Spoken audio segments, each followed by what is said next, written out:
Yendo al registro, pues estamos a tope con el registro en el sentido que, bueno, a septiembre, después de que hemos hablado del inicio del registro en nuestro centro y haber entrado en el proyecto, pues en septiembre hay la ICCM, la reunión internacional, bueno, europea de la Sociedad de Error Congénito del Metabolismo, y presentaron el día antes del congreso, hubo unas reuniones de los centros, de los 60 y pico centros expertos en Europa. Y nosotros estamos en dos subnetwork. Yo y la doctora García Silva estamos en la parte mitocondrial y hay una reunión con Shamima Rahman y otros centros expertos de Europa. La verdad que éramos un pequeño grupo ahí muy motivados, con las asociaciones de pacientes también presentes.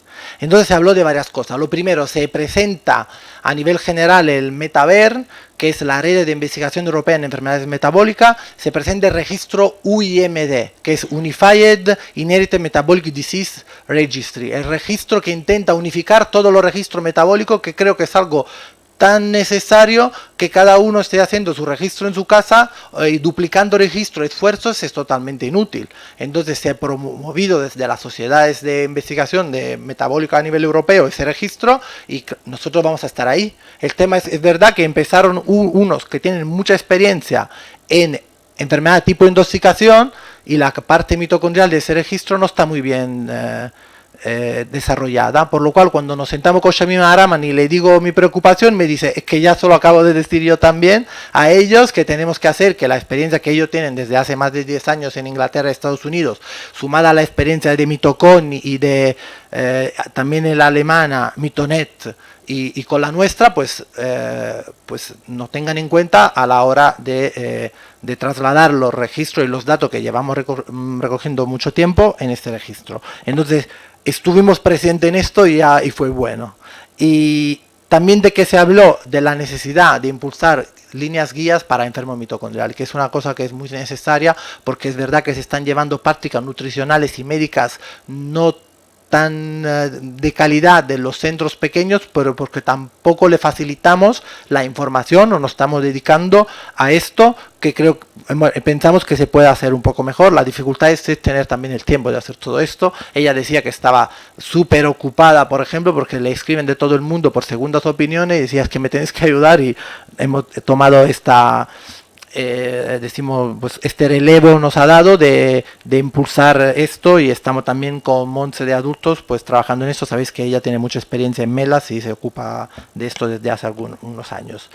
Hay otras novedades, que la posibilidad de que los centros recurran a estos expertos a nivel internacionales para comentar los casos de pacientes. Se ha creado una plataforma y uno de los objetivos principales de esto de MetaBERN, que veis aquí, que es lo que, si hay un paciente que necesite una segunda opinión o que quiera que se valore su caso, hay una plataforma súper segura donde se puede incluir resonancia, electroencefalogramas, vídeo del paciente y crear un panel de expertos donde los mejores en el mundo pues puedan darte una segunda opinión.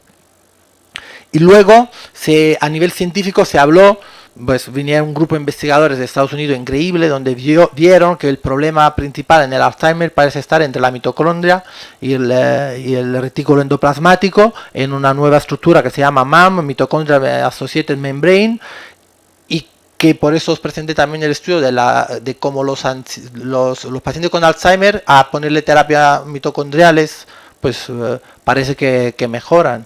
Y bueno, es otra línea que estamos siguiendo. ¿Qué idea más tenemos sobre el registro y a qué punto estamos? Estamos en un punto en el cual nos hemos dado cuenta, y yo de hecho hablaba con Rafa y esa mañana al desayuno nos hemos encontrado de la misma opinión, que hay que abrirnos ya a otros centros y hay que encontrar, ya que nos habéis dado a nosotros la oportunidad de estar dentro desde el primer momento, hay que encontrar la manera de que esto funcione. En Italia, ahora os lo enseñaré, tienen 1800 pacientes en el registro. ¿Esto cómo se consigue? Que tiene que atraer el registro. ¿Qué idea hemos tenido? Pues os la voy a presentar, la idea que me han venido en la cabeza. Claro, a presentar el proyecto de la dieta en FEDER, digo, claro, cuando te van a valorar los proyectos, te ponen viabilidad científica del proyecto, adecuación de equipo, los recursos, el plan de trabajo, los pacientes, te dan puntos. Claro, si yo le pongo los pacientes a incluir van a ser los de registro mitocondrial y se cuenta, quiero estudiar MELAS, tengo 190 pacientes en España.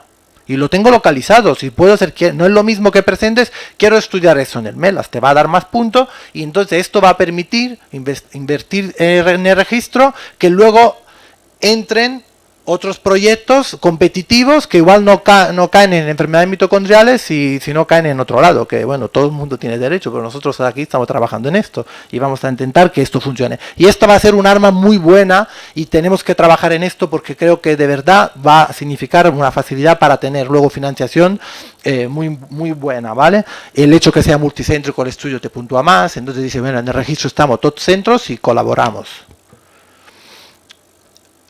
En el registro analizamos en los pacientes determinadas cosas que luego son muy útiles cuando vas a hacer un estudio, porque yo sé el estado actual de los pacientes, por ejemplo, de nuestro estudio, ya sé yo cuánta crisis epiléptica han tenido el año pasado, pues qué tal está, pues como veis, el valor del lactato en el paciente, pues se redujo, sabes, que ya tengo información. Este registro es útil porque me da un estado actual del paciente, cómo está el diabetes de controlado, si está usando insulina o menos, pues simplemente es meter el paciente en el tratamiento y ya luego volverlo a valorar. Y es un instrumento muy útil que nos puede ayudar. También nos puede ayudar porque dice, quiero estudiar el efecto de esta dieta que os presentaba Delia, hablaba de la glicemia, ¿no? ¿Os habéis pensado en la diabetes? Pues seguramente el abuelo de algún niño pues tiene, sabéis que no puede comer el azúcar.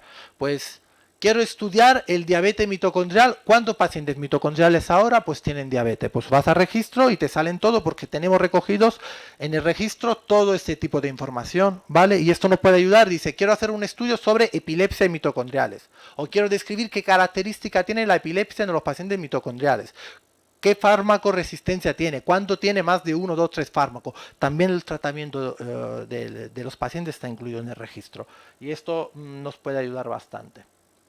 En el registro se trabaja de dos maneras, pues con genética. En esa primera fase hemos decidido poner los diagnósticos confirmados porque ha cambiado mucho desde cuando Mitocon empezó con el registro hace años, en el cual tú podías diagnosticar un paciente de una enfermedad y publicarlo por la cadena respiratoria, o los biomarcadores o la clínica, y ya no te aceptan nada. Como no tenga genética, ya no te aceptan las publicaciones. Entonces se está trabajando y decidiendo de poner solo los pacientes con diagnóstico genético. Al mismo tiempo, también se trabaja con clínica, no solo con la mutación, sino con este paciente. HPO es Human Phenotype Ontology, el fenotipo, la clínica del paciente. Os hago un ejemplo, pues tienes un código especial que solo en todo el mundo se usa solo este para decir que tienes un déficit de la cadena respiratoria. Para el complejo 1 hay otro código, ¿vale? Por la ipsarritmia, un determinado patrón electroencefalográfico, hay un código. Por la microcefalia, por las malformaciones, por el filtro largo de la boca, por cualquier cosa hay un código, ¿vale? Entonces, trabajando en código, yo he pensado, ¿y si se hace un registro de paciente no diagnosticado con todos estos códigos y luego se usa para buscar desde la clínica, ir a un panel genético concreto o decir, a ver cuánto hay en España que pueden tener esa enfermedad que asocia a esos 3 o 4 síntomas? ¿Esto podría ser útil para el paciente no diagnosticado? Probablemente sí. Y luego he llegado a otra conclusión, que igual no hay que trabajar tanto, que nosotros cuando hacemos un informe clínico con la historia electrónica y ponemos vuestros diagnósticos ahí, esto ya el hospital, para luego tener complejidad y recursos del Estado, ya lo codifica. Entonces en unos años el médico no tiene que tampoco duplicar su trabajo con investigación, pues hace un informe que crea unos códigos y de estos códigos van a un software e igual te dice, oye, igual ese paciente tiene ese síndrome, ¿le has estudiado este gen, etcétera? Entonces, pues es también útil igual y plantear en una segunda fase si el paciente que no tiene diagnóstico, que yo sé que sois muchos y venimos aquí para ayudaros, que igual también se pueden beneficiar de ese tipo de enfoque. Entonces, como veis, esto es en la página web de HPO, tú pones ataxia y él te dice qué tipo de ataxia tiene. Y cuando la pones, te dice todas las enfermedades asociadas con esto. Y entonces, creando algoritmos no solo con un síntoma, sino con varios, pues al final, en vez de salirse aquí con ataxia, salen 770 enfermedades, claro. Pero si igual pones 3 o 4 síntomas, ya se te quedan en 5 y más fácil averiguar. Entonces, como os explicaba, UIMD, que es el registro unificado de enfermedades metabólicas, es un registro que nace, como veis, hasta la gráfica es la misma, por gente experta en trastorno de intoxicación, ¿vale? Habían dos registros que eran EIMD y EHOD, que unían sobre todo la forma de intoxicación, y estos centros expertos en Alemania pues han creado el UIMD y han involucrado a toda Europa. Y también cuenta con enfermedades mitocondriales, pero que habrá que implementar y ayudarles para que podamos todos entrar en esto. Actualmente, como veis, pues hay muy pocos centros, no es fácil.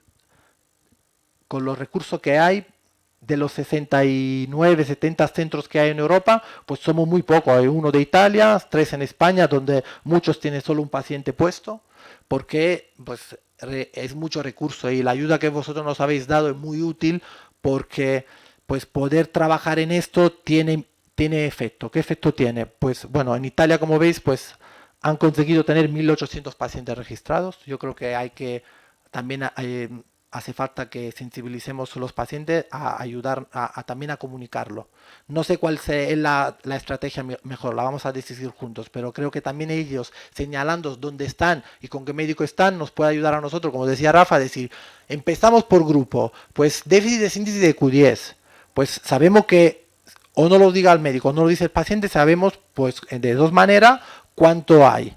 Vamos a decir, oye, esto ponémoslo en el registro porque lo vamos a publicar, nos va a dar experiencia, lo vamos a conocer, porque es verdad que nosotros tenemos 2 pacientes en el 12 y como no sabemos a los otros que Rafa os ha presentado, qué tal han ido, los nuestros, por ejemplo, la experiencia que tenemos es que con la suplementación no ha ido bien, por ejemplo.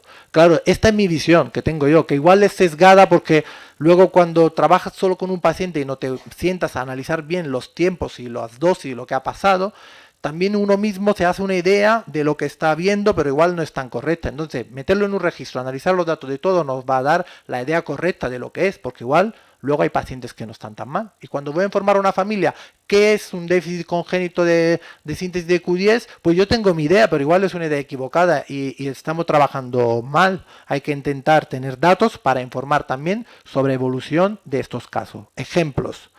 En el registro EIMD, que son la de tipo de intoxicación, han publicado una serie de casos muy amplia en el cual han visto en 270 pacientes de aciduria metilmalónica, pues en el 12 de octubre hemos llevado 2 o 3, y claro, hay que sumar muchos centros para saber cómo van. Han visto que usando determinados aminoácidos y suplemento, creaban déficit de otros aminoácidos. Y esto, cuando tienes mucho volumen, llegas a esta conclusión, pero si no, cada uno haciendo sus aminoácidos, no sabes si es el producto o porque si le has pedido los análisis demasiado pronto, si esta familia no sigue la dieta, etcétera, etcétera, ¿no? O si es una cosa individual.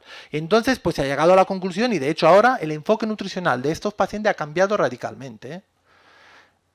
Por lo que es la parte mitocondrial, el registro de Italia, por ejemplo, hay un trabajo de 45 casos de mutación mitocondrial asociada a MERS, en donde han visto que publicando 44, antes había serie de casos, un caso, 3 casos, 10 casos, pues han visto una heterogeneidad y una evolución que antes parecía que no había. Han visto portadores asintomáticos, se conoce la enfermedad y eso es importante porque a veces uno tiene un diagnóstico y dice, ¿y eso qué va a pasar? Yo soy portador o esto tiene patogenicidad. Pues si no conocemos la enfermedad, que es la historia natural, a través de registro va a ser muy difícil luego poder informar bien y actuar bien, porque igual hay situaciones que dice, bueno, igual esto no va a tener síntomas hasta una determinada edad y hasta determinada edad no vamos a hacer nada, evitando de ser agresivos. Entonces, esta es la publicación italiana, esta es la Alemania, pues ya vamos a ver si hacemos la primera de España, ¿vale? Pues nada, yo he acabado en el registro. Vamos a intentar implementar los registros mitocondriales en UIMD, a usarlo para fomentar proyectos de investigación, tanto para pacientes sin genética como con genética, y facilitar la cobertura nacional de registro, que creo que estamos todos de acuerdo cómo hay que hacerlo, y en las próximas reuniones tendremos que venir aquí a explicaros qué hemos hecho. Muchas gracias.